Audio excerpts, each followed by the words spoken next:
Good afternoon, everyone. Welcome to today's update on COVID-19 in Alberta.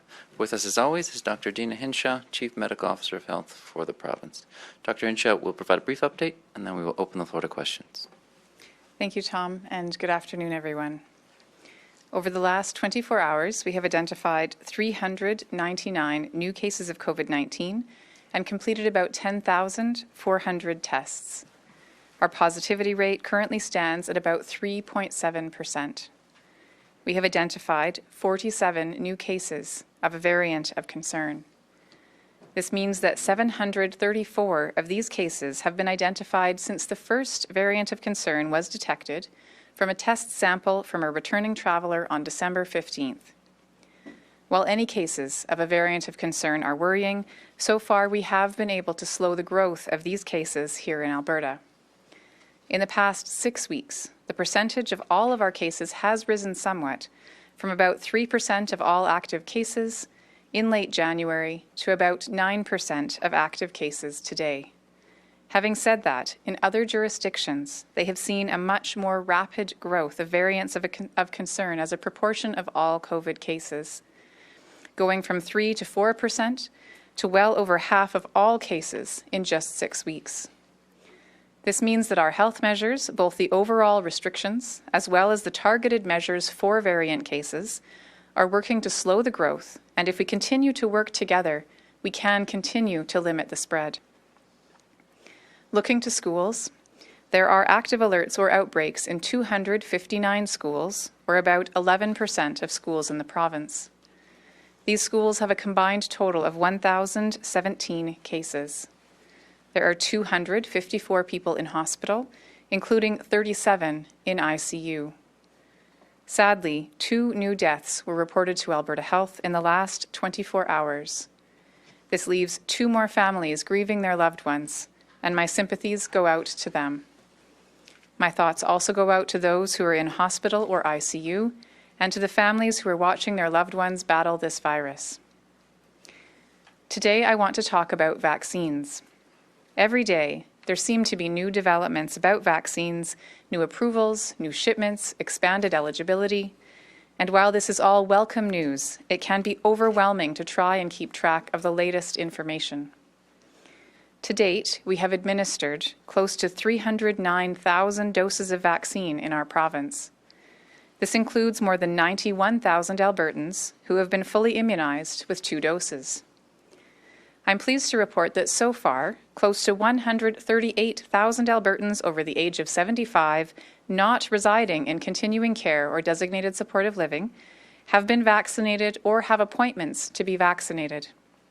This is great news, and will go a long way in protecting those who are most vulnerable to severe outcomes from this virus. Today, we opened up appointments for the AstraZeneca vaccine to Albertans born in 1957 and First Nations, Métis or Inuit individuals born in 1972. As we anticipated, AHS has experienced high demand for appointment bookings since launch at 8 o'clock this morning. As of 2:30 p.m., more than 11,500 eligible individuals have already booked their AstraZeneca appointments, including 1,800 through 811. Immunization appointments continue to be available in all AHS zones. As you know, we're receiving 58,000 doses of this vaccine this week, and booking is rolling out 1 birth year at a time. Beginning tomorrow at 8 a.m., we will open up AstraZeneca appointments to Albertans born in 1958 via the AHS online booking tool and HealthLink. First Nations, Métis or Inuit individuals born in 1973 will also be able to book via 811.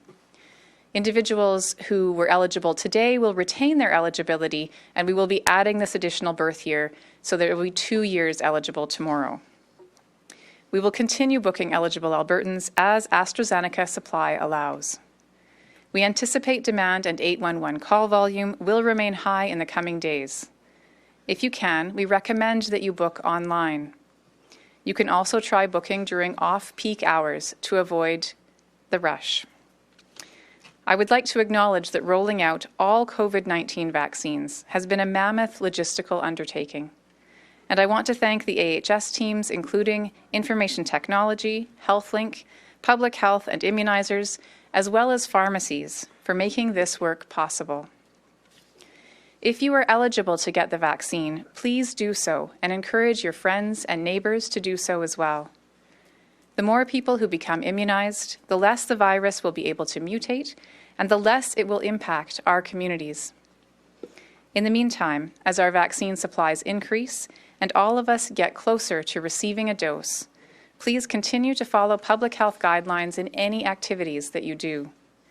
Even if you have been vaccinated with 1 or 2 doses, all public health orders in place still apply. I know it can be tempting to let your guard down after immunization, but we need to better study and understand the effectiveness of the vaccines in preventing transmission, including asymptomatic and variant transmission, before we can safely alter our policies.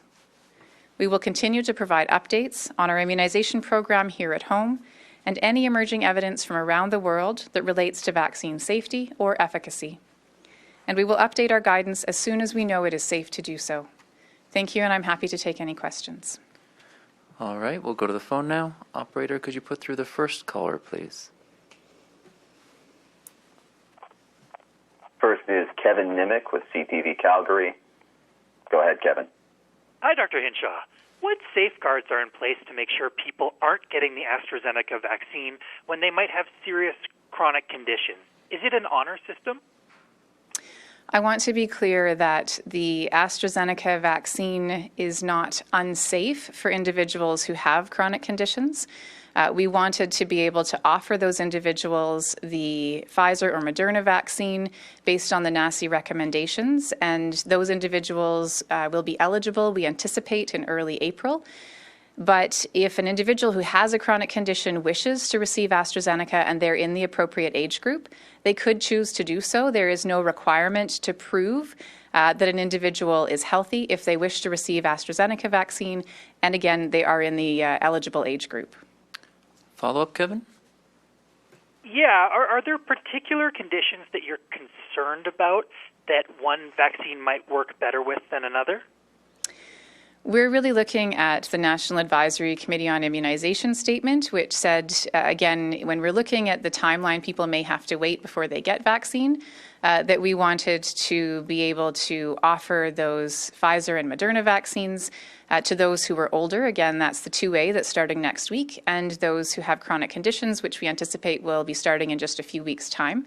However, we know from the trials that were done in AstraZeneca and from what we've seen in the UK, AstraZeneca vaccine is not dangerous for an individual to receive if they do have a chronic health condition. So again, people just need to be weighing the options that they have and making the best decision that's right for them. Operator, could you put through the next caller, please? Next is Julia Wong, Global News. Go ahead, Julia. Hi, Dr. Hinshaw. Bookings for the start of 2A are supposed to start on Monday. However, we called some pharmacies in Edmonton today and found several are already booking for this particular age group. So is the province aware this is happening? Are there consequences for starting bookings earlier than what have been outlined by the province? And what do you say to Albertans who had been waiting to book and now are finding out that others were able to do so prematurely?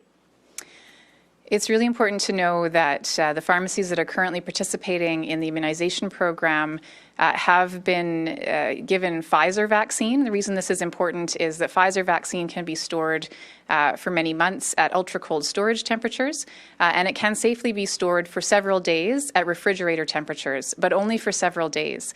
And so we have been encouraging Albertans 75 plus to book at pharmacies. There are still available appointments, but we've also indicated to pharmacies that if they have doses of vaccine that will be expiring, that they should be using those so that we don't waste that product.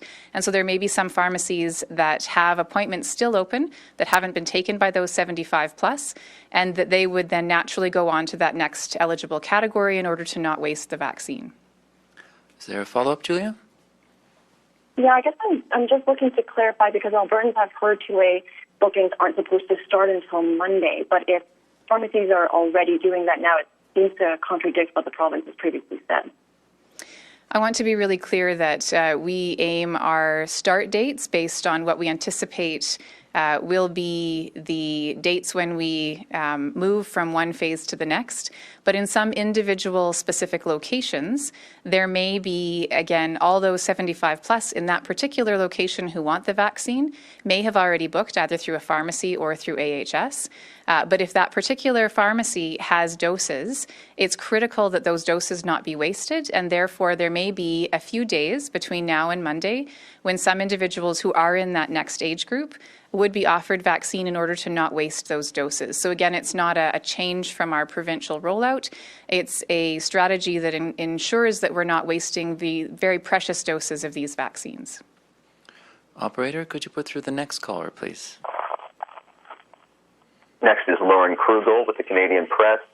Go ahead, Lauren. Hi, good afternoon. I was just wondering if there was any update on when the vaccine might be available from doctors' offices.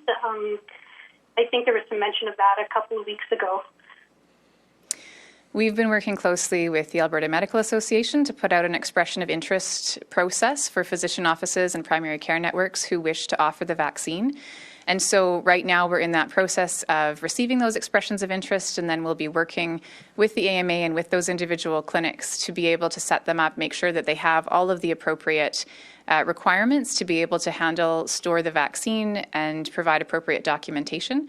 So all of those pieces are again being worked through, and we anticipate that at some point in April we will be able to have our physician offices also participating in the rollout.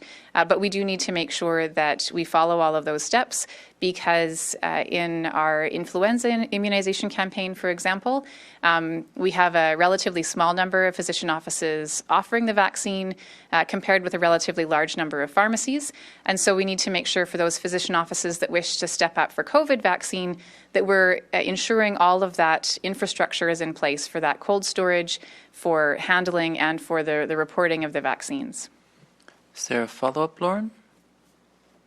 I was just wondering, if you can elaborate on the reasons why, the pharmacies are rolling out first. Is it just a matter of infrastructure? Is there another reason why, the pharmacies are kind of taking precedent at this point?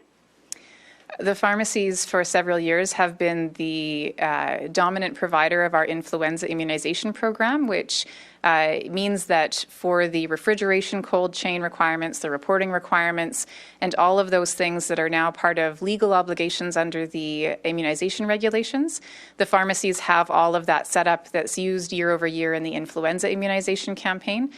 Whereas, as I mentioned, there's a relatively small number of physician offices that choose to participate in that influenza immunization campaign.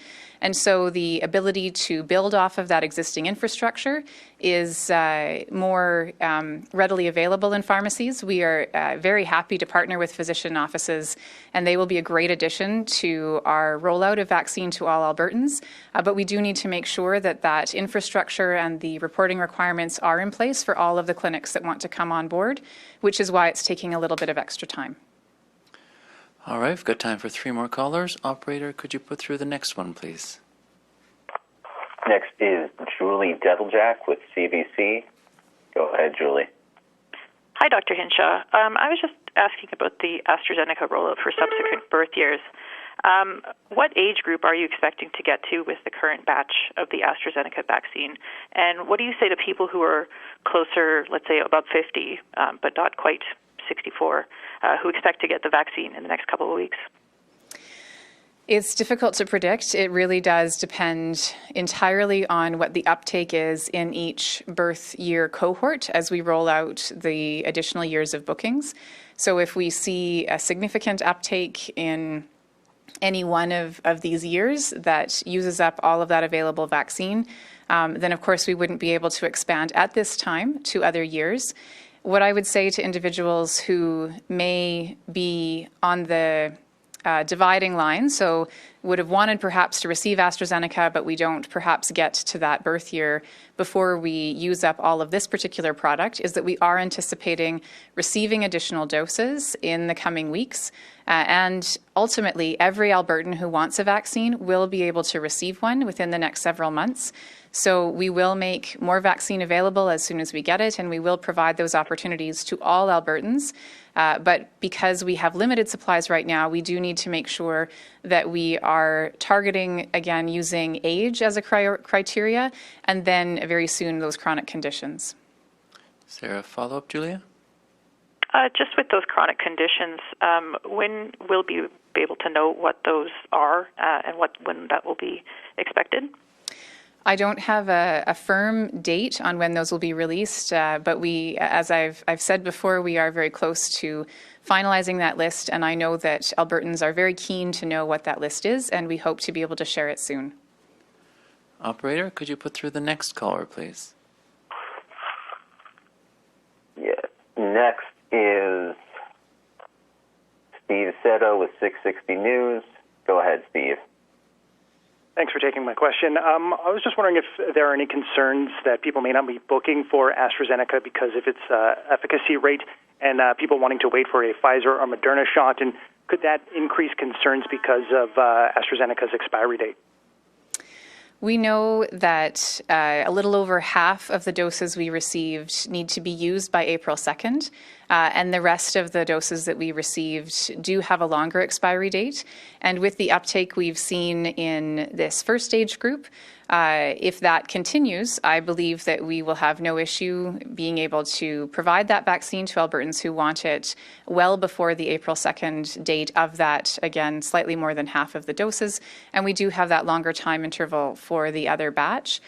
With respect to whether or not Albertans might be waiting for an mRNA vaccine, the Pfizer or the Moderna, it's difficult to say. I do think that we have good evidence, certainly real-world evidence out of the UK, that the AstraZeneca vaccine is effective at preventing severe outcomes in the individual who receives it. So I would encourage Albertans who are eligible for a vaccine to, again, look at the options and then choose the vaccine that they're able to get as soon as they can. And again, there may be some who only have to wait a few weeks for the Moderna or Pfizer and wish to wait, but others who may have to wait several months. The AstraZeneca vaccine does provide that protection for those 2 months with otherwise they would have had to wait. Is there a follow-up, Steve? Yeah, I was just wondering what kind of results you would need in order for people to get maybe an AstraZeneca dose first and then maybe a second dose of Pfizer or Moderna, being that it has been extended between those two dose shots. I know that you have stated before that, once you get an AstraZeneca shot, you should stick with getting a second dose of AstraZeneca. But what would you need to see in order for that to change? There are studies underway in the UK right now where they're looking at people who receive a first dose of AstraZeneca and a second dose of Pfizer or vice versa. And those studies will be very, very helpful to be able to determine what the outcomes are of people who receive different types of vaccine for their first shot and their booster. Once we have the results of those studies, we'll be able to make better decisions with those outcomes about how we can offer that second dose to individuals, and we'll be able to offer, again, more information to people once those studies are available. Operator, could you put through the final caller, please? Final question is Elise Stolte with the Edmonton Journal. Go ahead, Elise. Thanks. Hi, Dr. Hinshaw. Can you outline what further outreach Alberta Health is doing to reach seniors currently eligible for the vaccine? One community nonprofit executive just wrote me saying she's found 5 seniors since Thursday who were not aware that they were eligible. Many think AHS has a list and they're waiting for a phone call. Thank you for the question. We have been working with our partner ministries of seniors and housing as well as Alberta Health Services to try to get the word out through community agencies and other organizations that serve seniors. It's unfortunate if some believe that they need to wait for a phone call, so I can certainly take that back and again work with our partners to continue trying to ensure that people are aware that the vaccine is available to those 75 and older. And if there's anyone who has challenges such as mobility issues or who needs supports, all of those supports, again, we are working with partners to be able to provide those to individuals who need it. So this is an important observation. And again, we'll make sure that we're continuing to work with those partners to try to reach all Albertans who are eligible for vaccine. Is there a follow-up question, Elise? Yeah, we know that in many jurisdictions, Black and Indigenous people are more likely to mistrust the healthcare system and to decline the vaccine. To what extent is your team relying on general outreach to reach this population versus funding and equipping trusted community health professionals within the community to do this work? It's a critical question, and we are working very closely with leaders of Indigenous organizations, First Nations leaders, Métis leaders, and ensuring that we are supporting them and working in partnership because the really trusted voices are going to come from within the community itself. With respect to other visible minority groups, again, we have been having some conversations with some of the outreach teams that have been supporting outreach in general kind of COVID precautions to different communities, and that will be we will be enhancing those activities to work with partners who can help us to provide reliable information to different communities who may have historical reasons for not having trust in the establishment, and we want to partner with organizations that serve those communities to make sure that that reliable information is available to them and that any barriers to receiving the vaccine can be mitigated. Thank you all for joining us. Dr. Hinshaw will provide another update tomorrow afternoon. Have a safe night.